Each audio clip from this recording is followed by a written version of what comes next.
Hey, what's going on, everybody? We just got done watching the 2-hour episode of Hollywood Demons, the dark side of the Power Rangers. We are going to break it down and give you our opinions. Let's get into it. Hit that intro, Rangers. You are watching the Fan Club. You're watching the Fan Club. And you're watching the Fan Club. Do you know what time it is? And you know what time it is. It's time for the Fan Club. Let's go. Hey! I can't do this on my own, cause you know things ain't always sweet when you out here in these streets.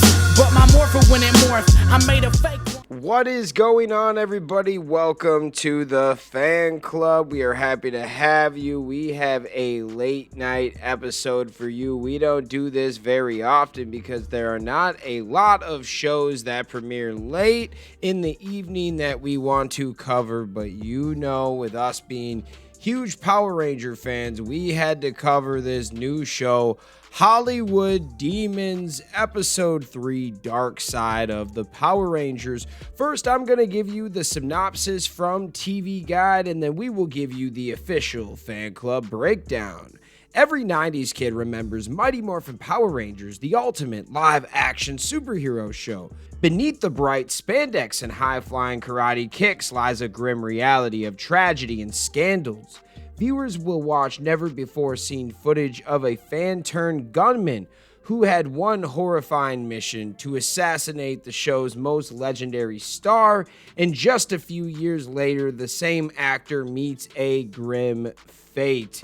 There is a lot to cover in this episode, and we wrote down mostly every part. Like, I was sitting down, pausing it, writing stuff like, whoa, this is crazy, and I can't believe that they got this many actors and people associated with Power Rangers to be involved in this. So let's just get right into it. It starts off with a really cool intro. Then the first part was breaking down the beginning of Power Rangers and how it came about, the rise of the Power Rangers essentially. Then we get to see the yellow pilot ranger, Audrey Dubois, and she gives her side of the story on the pilot. She talks about a putty that had heat stroke and they just kept working. She said that one of the producers offered $100 to anybody that takes the wetsuit off of the putty actor and puts it on so they can continue working. She said a crazy scene about somebody put that on and then the guy that had heat stroke was rolling around in his underwear like wild. She talks about her contract and how she left because she didn't like the contract. She got a little emotional. Then they went into Twee Trang's story. They then talk about the show premiering and how it became a phenomenon.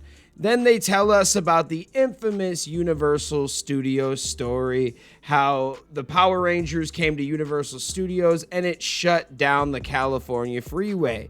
They then get into the anti-violence campaign for Power Rangers. Then they talk about the toys. They talk about the split of Jason, Trini, and Zach. Then they talked about a crazy moment that I've never heard of, all right?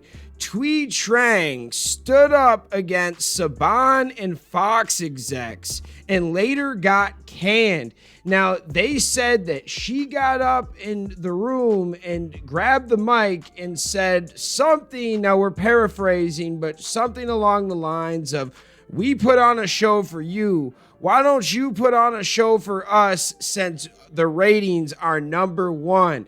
And they said that that was a big reason why they got rid of the crew, because you do not stand up to Saban like that or he will get rid of you. They then talked about Saban controlling the actors and switching out actors who wanted more money. They also slightly covered the Rangers being typecasted because they are Power Rangers. Then they talked about ASJ and his PPP loan. Then we get into Ricardo Mendina. They bring in Ricardo's ex and the sister of the alleged victim. They go over her side of the story. Mendina was staying at her place and was supposed to take care of the dogs, but didn't. So she got her brother to stay and do the work. The brother called out Ricardo's girlfriend for always being there, and then shit hit the fan. As we all know, the one dude is gone, and Ricardo Mendina had a samurai sword. There was a lot of cuts in dude. We all know that bro was sentenced and got out in about 2020.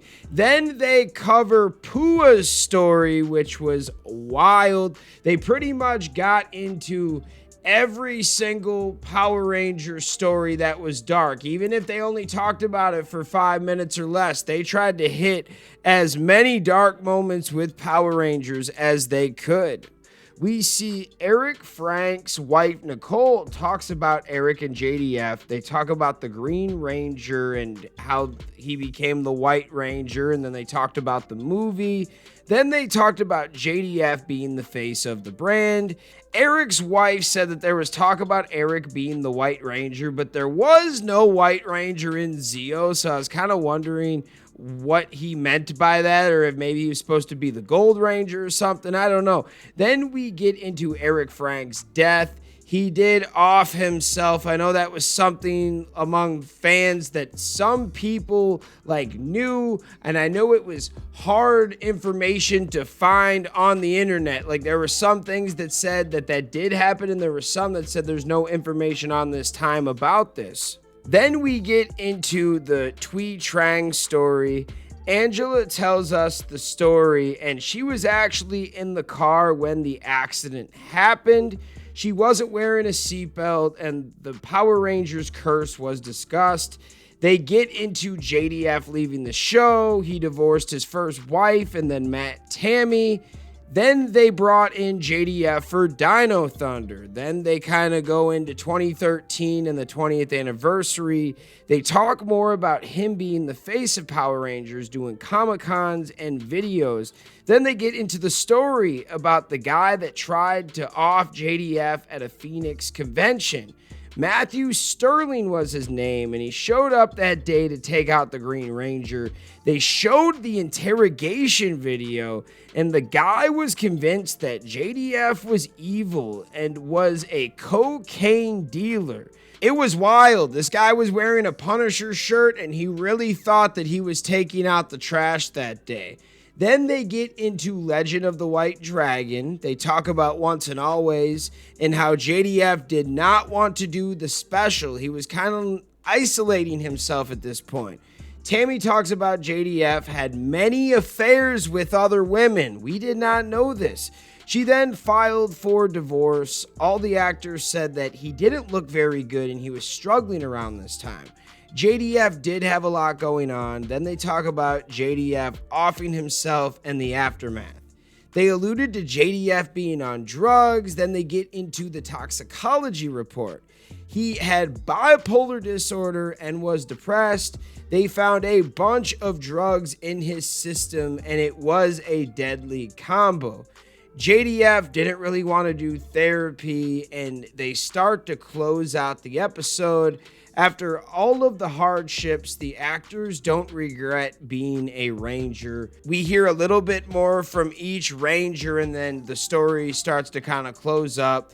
Moral of the story, we all have weaknesses, including the actors that play Power Rangers.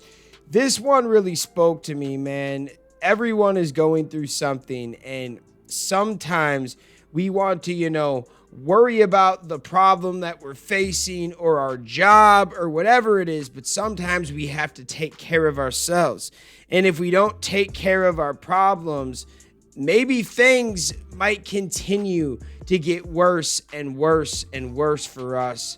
And I wish that JDF was still with us, and I think that some of this was avoidable. It really does make me sad that he didn't want to go to therapy, because I'm telling you guys, I went for about 1.5 years, 2 years of therapy, and it was one of the best things I ever did to understand why my mind does what it does. Why do I think? Why do I react the way I do? You really start opening up and understanding yourself. And when you can understand why you're going through something, you can actually fix the problems, right? And that is something that I just want to pass to everybody. If you're going through something, talk to somebody and actually try to get some help. This was a wild ride, and I do have to say that I thought that they did a very good job. There was a lot of fun facts and people that they brought in that surprised me. So let's get into some of the cast. Now, we had producer Tony Oliver, Dr. Drew, Jeff Pruitt, the stunt master, Nakia Baris, Jason Font, Sophia Crawford from the stunts, Sierra Hanna, Tammy Frank, Aaron from Bat in the Sun, Worth Keeter, a director for the show, Nicole Frank Ybarra, Eric Frank's wife. If I messed up her name, I apologize. And then they also had Angela Rockwood, Twee Trang's friend that was in the car crash with her. This is an amazing group of people that they got from all different aspects of the show. Now, if I forgot a couple, I might have. I was just kind of writing down the names as I went and was kind of like, yo, they got this person, they got this person. Oh, they also had Audrey Dubois. We talked about that. There was a lot of really cool people they got in the show, and there were stories that we never heard before, like the Twee Trang situation, the guy passing out, JDF's story. We learned more about that. I didn't really know about the drugs or he cheated on his wife, stuff like that. So this was wild. I'm not going to lie, and there is no judgment. We shouldn't judge because we all sin. We all make mistakes, man. I think we need to watch this and figure out how we can take a page out of this to better our lives, right? Seek help if we need it. Talk to people if we need it. And I think I covered everything on this show. Let me know your thoughts. Did you watch it? I want to know what you think in the comments. Shout out all the fans out there that take the time out of their day to watch this content. You are the real MVPs, and we'll see you next time. Peace. I want to give a special shout out to the Gold Ranger members Salima Ramirez, Stephen Heffelman, Anime King Nick, Louis Cairns, Thomas Franco, and Roderick Ham. Thank you guys so much for your support. And if you want a video shout out like this one, sign up to be a Gold Ranger member today. Hey, what's going on? Thank you so much for watching this video. Please like, subscribe, hit that share button, and if you can, please sign up to be a member today. We have 3 membership power-ups. We have the Gold Ranger power-up, the most popular. You get into our exclusive fan club chat group. We have fan-exclusive videos that we are adding monthly now. And you get a video shout out. Yes, folks, at the end of our videos, I will shout out your name. We also have the Quantum Ranger Power Up where you get monthly meetings online with me. Yes, folks, we will talk once a month on Zoom, and you can give me your ideas for future episodes. And then we have a professional package, the Dr. K Power Up. That is for businesses that want to tap into the platform.